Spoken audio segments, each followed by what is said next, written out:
ഇത് കഴിഞ്ഞ കൊല്ലത്തെ ചിക്കൻ ആണെന്ന് തോന്നുന്നു. കണ്ടില്ലേ, ഫ്രിഡ്ജിലിരുന്ന് തണുത്ത് തണുത്ത് അസ്ഥി കഷ്ണം പോലെ ഇരിക്കുന്നു. നമ്മുടെ നാട്ടിലെ പോലെ ഫ്രഷ് ചിക്കൻ ഒന്നും ഇവിടെ കിട്ടില്ല മോളെ. ആ അസ്ഥിയെങ്കി അസ്ഥി, എന്ത് ചെയ്യാന്. Good evening everybody. ആ സാമിയോ, വരണം വരണം. സാപ്പാടല്ല നേരത്തെ തുടങ്ങിയാ സാർ? വളരെ ദൂരം യാത്ര ചെയ്ത് വന്നതല്ലേ, വല്ലാതെ ടയർഡായി. നേരത്തെ ഭക്ഷണം കഴിച്ച് കിടക്കാമെന്ന് കരുതി. ഇരിക്കെ. ആ സാമി, ഇതാണ് എന്റെ ശ്രീമതി. നമസ്കാരം. മേനോ സാർ എപ്പോഴും ചൊല്ലാറുണ്ട്, ഐ എം നാരായണസ്വാമി. കണ്ടതിൽ ரொம்ப സന്തോഷം. ആരോഗ്യം എപ്പടി ഇருக்கு? How yours health? അസുഖമെല്ലാം ഭേദമാച്ചാ? അറുമുഖം, ഒരു പ്ലേറ്റ് കൊണ്ടുവരും. No thanks. എന്നോട് മിസ്സസ് ഞാൻ ചെല്ലാ ഭക്ഷണം കഴിക്കില്ല. She won't eat a lot. അതൊരു പഴക്കമാ പോച്ച്. ഓ സാമിയുടെ മാരേജ് കഴിഞ്ഞിട്ട് 6 മാസമല്ലേ ആയുള്ളൂ. പഴക്കമെല്ലാം പഴവുമ്പോ കൊഞ്ചം കൊഞ്ചമായിട്ട് മാറിക്കോളും സാമി.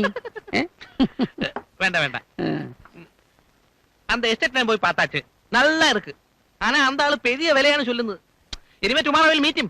ഏതായാലും ഞാൻ നേരി കണ്ട് സംസാരിച്ച് നോക്കട്ടെ സാമി. Very good very good. വീട്ടിൽ മിസ്സസ് തനിച്ചേ ഉള്ളൂ. ഇപ്പൊ തന്നെ 15 മിനിറ്റ് ലേറ്റ് ആയി. അതിനെന്താ, അയാൾ എൻ പക്കട ഹസ്ബൻഡ്. ആനാ അതിലൊരു സുഖം ഇருக்கு. Everybody good night.